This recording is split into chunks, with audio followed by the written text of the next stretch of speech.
السلام علیکم ورحمۃ اللہ وبرکاتہ۔ میں ہوں سراج الدین امجدی۔ آج کی خصوصی رپورٹ دارالحکومت کراچی سمیت پورا سندھ HIV ایڈز کی آگ میں سلگ رہا ہے۔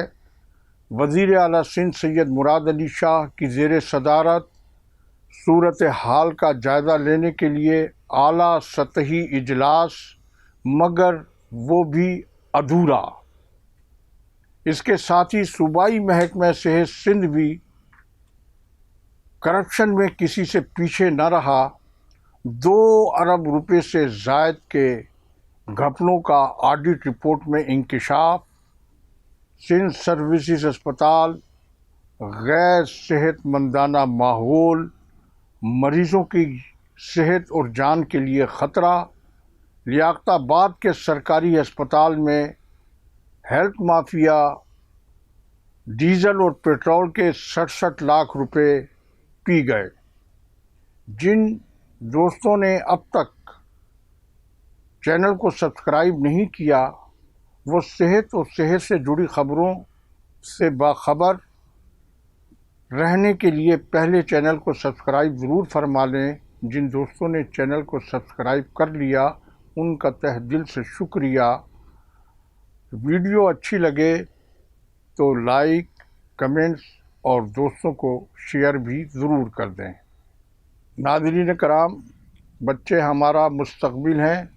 طبی ماہرین نے خبردار کیا ہے، نوڈلز، چپس، برگر، شورما کھانے والے چھوٹے بچے 4 سے 5 سال میں ٹائپ 2 شوگر کے مریض ہو سکتے ہیں۔ اسی طرح حفاظتی ٹیکہ جات بچوں کو مکمل کورس کرانا والدین کی قومی ذمہ داری ہے۔ کلفٹن میں جناح اسپتال کراچی کے سرکاری ڈاکٹر آکاش کا ڈکیتی کی واردات میں لرزہ خیز قتل۔ ورثا کی جانب سے جائے وقوع پر احتجاجی دھرنا۔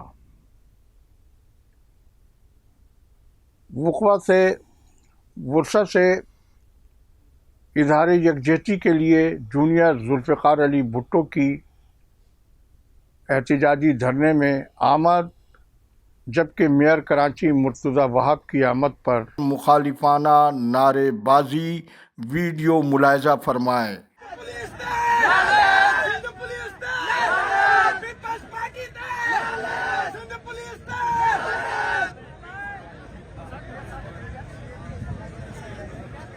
ناظرین کرام، گزشتہ روز وزیر اعلیٰ سندھ سید مراد علی شاہ کی زیر صدارت کلثوم بائی ولیکا ہسپتال کراچی میں رپورٹ ہونے والے HIV ایڈز کیسز کا جائزہ اجلاس تو ضرور ہوا، لیکن یہ اجلاس شرکاء کی حاضری کے اعتبار سے ادھورا اور نامکمل رہا، کیونکہ اجلاس میں وزیر صحت ڈاکٹر عذرا فضل پی جوہو تشریف نہیں لائیں۔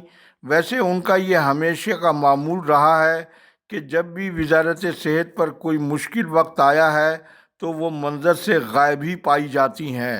مذکورہ اہم سرکاری اجلاس میں وہ خود نامعلوم وجوہ کی بنا پر تشریف نہ لائیں تو عوامی نمائندگی کے طور پر ندا کھوڑوں کو ہی وہ اجلاس میں بھیج دیتیں، کیونکہ سیکریٹری صحت سندھ طاہر حسین سانگی اجلاس میں ان کے نمائندے کے طور پر نہیں بلکہ حکومت سندھ کی وہ نمائندگی کر رہے تھے، جبکہ اجلاس میں HIV ایڈز کنٹرول پروجیکٹ کی انتظامیہ کو تو مقدس گائے بنا کر رکھ دیا گیا، جبکہ مذکورہ ادارہ وزارت صحت سندھ کے تدریسی کلثوم بائی ولیکا ہسپتال میں پیش آنے والے بچوں کے واقعے میں DG سندھ کی حالیہ آڈٹ رپورٹ کے مطابق سندھ ایڈز کنٹرول پروجیکٹ براہ راست ذمہ دار ہے، لیکن سول سروس رولز کے مطابق مذکورہ ادارے کی خاتون سربراہ سے لے کر اس کے کسی معمولی ملازم تک کے خلاف تاحال معمولی سے بھی کوئی انضباطی کارروائی کا عمل میں نہ آنا ایک بہت بڑا سوالیہ نشان ہے۔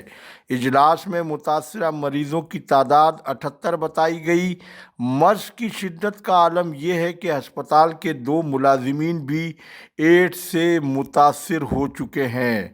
مریضوں کی سرکاری تعداد آزاد ذرائع سے بہت متصادم اور مختلف ہے۔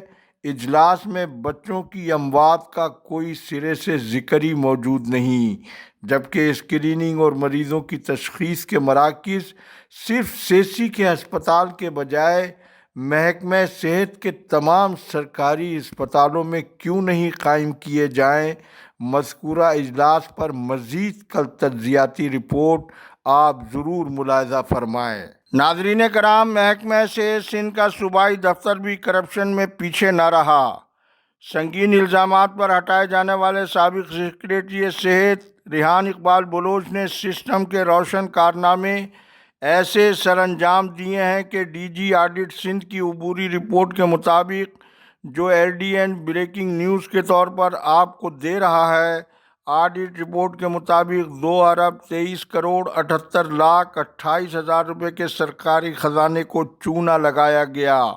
پہلے ایل ڈی این کی اسکرین پر آڈٹ رپورٹ کی مصدقہ نقل کا عکس آپ ملاحظہ فرمائیں۔ ناظرین کرام، سندھ گورنمنٹ اسپتال لیاقت آباد سرکاری خزانے کی لوٹ مار میں گزشتہ 1 دہائی سے نمایاں حیثیت میں ہے۔ غریب مریض در بدر اور انتظامیہ ہسپتال کی مافیا آمدنی سے زائد ذاتی اثاثہ جات بنا کر حکومت کی رٹ کے لیے مسلسل چیلنج بنی ہوئی ہے۔ ایل ڈی این نے اس سے پہلے بھی لیاقت آباد کے سرکاری ہسپتال میں مالی بدعنوانیوں کے حوالے سے ڈی جی آڈٹ کی مصدقہ رپورٹ کے ساتھ یہاں ہونے والی لوٹ مار کی مختلف رپورٹس پیش کی ہیں۔ پی او ایل کا بجٹ یعنی ڈیزل اور پیٹرول کی رقم کیسے ہڑپ کی گئی، اس کی پہلی قسط دیکھنے سے پہلے ایل ڈی این کی اسکرین پر آپ ڈی جی آڈٹ سندھ کی رپورٹ کا عکس ملاحظہ فرمائیں۔ آپ نے ڈی جی آڈٹ کی رپورٹ کا عکس ملاحظہ کیا۔ ڈی جی آڈٹ نے اپنی رپورٹ میں بتایا ہے کہ سرکاری گاڑیاں قواعد و ضوابط کے مطابق، قاعدہ نمبر 20 کے مطابق جس شخص کو گاڑی فراہم کی گئی ہو، اس کی یہ ذمہ داری ہے وہ گاڑی کی لاگ بک، پیٹرول تیل کے استعمال کا باقاعدہ ریکارڈ، اکاؤنٹ ہسٹری شیٹ اور سرکاری دورے کی ڈائری پروگرام کا اندراج باقاعدہ رکھے گا۔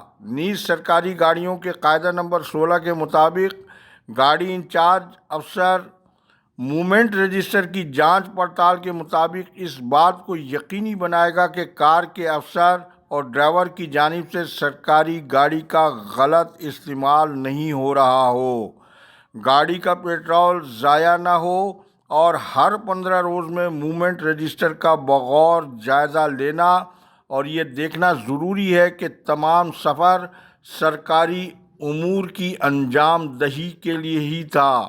لیکن مذکورہ ہسپتال کا نظام ہی نرالا ہے۔ ہسپتال کے ایم ایس ڈاکٹر محمد عامر ہارون 19 گریڈ کی سینیارٹی لسٹ میں کئی 100 نمبر پر ہونے کے باوجود قانون کے مطابق نہیں، کرپٹ مافیا کی خواہش، سفارش اور چمک کی بنیاد پر کلید پر، اور 20 گریڈ کے سینئر اسکن انسٹیٹیوٹ کے سابق ڈائریکٹر ڈاکٹر پریل جوکھیو سی ایم او کی سائیڈ سیٹ پر بغیر دفتر اور او پی ڈی کے ڈاکٹرز کو ان کے ماتحتی تاحال نہیں رکھا گیا ہے۔ یہاں حکومت کی رٹ کے بجائے لولے لنگڑے مارچری اٹینڈنٹ، مریضوں کو کھانا کھلانے والے 2 گریڈ ملازمین کی بادشاہی چلتی ہے۔ لہٰذا ایم ایس بی اس مافیا کے تحت سرکاری کار کا استعمال، بچوں کی شاپنگ، عزیز و اقارب دوستوں سے ملاقات کے لیے سرکاری پیٹرول دھڑلے سے استعمال کر رہے ہیں۔ ان سمیت ہسپتال میں سرکاری ایمبولینسز اور ایک ہائی روف جی ایس 90 غیر متعلقہ کاروباری شخصیت کے ذاتی استعمال میں موجود ہے۔ ان گاڑیوں کی لاگ بکس اور موومنٹ رجسٹر وغیرہ کا یہاں کیا کام؟ ناظرین کرام، سندھ سروسز ہسپتال کراچی کرپشن اور لاقانونیت کی آماجگاہ ہونے کی وجہ سے اب آڈٹ رپورٹ کے مطابق غیر صحت مندانہ ماحول کا حامل بھی نکل آیا ہے۔ یہ اور بات ہے کہ ہسپتال کی M S doctor Shumaila Sohail Qureshi کے سرکاری دفتر کی آرائش و تزئین کا کام ہسپتال میں مریضوں کو دی جانے والی زائد المیعاد دواؤں کے دور میں پورے زور و شور سے ہو رہا ہے۔ پہلے آپ ایل ڈی این کی اسکرین پر ڈی جی آڈٹ کی مصدقہ رپورٹ کا عکس اور سرکاری مریضوں کو جان لینے والی دی جانے والی دواؤں کا عکس بھی ملاحظہ فرمائیں۔ آپ نے عکس ملاحظہ کیا، ڈی جی آڈٹ سندھ کی مالی سال برائے 2024-25 کی رپورٹ کے مطابق بظاہر اکاؤنٹ درستی کیوں نہ ہو، آڈٹ کوڈ کے آرٹیکل 84 کے مطابق آڈٹ کا یہ لازمی کام ہوتا ہے کہ وہ نہ صرف واضح بے ضابطگیوں کے سنگین معاملات کو سامنے لائے بلکہ ہر ایسے معاملے کی نشاندہی بھی اسے کرنا ہے جو آڈٹ کی نظر میں عوامی رقم یا سامان کے غلط استعمال یا ضیاع کا باعث بنتا ہو۔ مذکورہ رپورٹ کے مطابق محکمہ صحت حکومت سندھ کے مالی سال 2023-24 اور 2024-25 کے آڈٹ کے دوران مشاہدہ کیا گیا کہ صحت کی متعدد سہولیات میں صفائی ستھرائی، حفظان صحت کے اہم اور بنیادی اصولوں اور ہسپتال کے طبی فضلے ویسٹ مینجمنٹ کے حوالے سے سروسز ہسپتال میں سنگین کوتاہیاں پائی گئیں۔ صفائی کرنے والے عملے کی موجودگی اور صفائی کی مد میں مسلسل اخراجات کے باوجود ہسپتال کے وارڈز، راہداریوں، بیت الخلاء، مریضوں کے استعمال کے علاقے غیر صحت مندانہ ماحول میں پائے گئے۔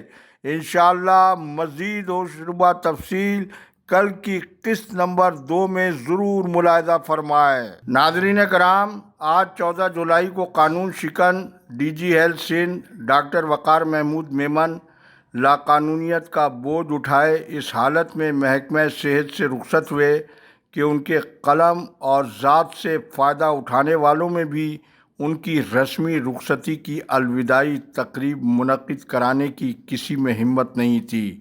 بقول شاہ عالم ثانی آفتاب، عمر بھر کون کس کو روتا ہے، کون صاحب کسی کا ہوتا ہے۔ محکمہ صحت سندھ کی تاریخ میں قانون شکن ڈاکٹر سکندر علی میمن کے بعد آج یہ دوسرا موقع تھا جب ڈاکٹر وقار محمود میمن کو خود ہی اپنی الوداعی تقریب منعقد کرانا پڑی۔ انشاءاللہ ایل ڈی این ڈاکٹر وقار میمن کی لاقانونیت کے خاتمے تک اپنے اس پلیٹ فارم سے ارباب اختیار کو جگاتے رہنے کا قومی فرض ضرور ادا کرتا رہے گا۔ اس حوالے سے کل ہوش ربا رپورٹ پہلی قسط کے طور پر ضرور ملاحظہ فرمائیں۔ پروگرام کے اختتام سے قبل غالب کی غزل کا یہ شعر بھی سماعت فرمائیں۔ نکلنا خلد سے آدم کا سنتے آئے ہیں لیکن، نکلنا خلد سے آدم کا سنتے آئے ہیں لیکن، بڑے بے آبرو ہو کر تیرے کوچے سے ہم نکلے۔ اللہ حافظ۔ پاکستان زندہ باد، کرپشن مردہ باد، عوام و افواج پاکستان پائندہ باد۔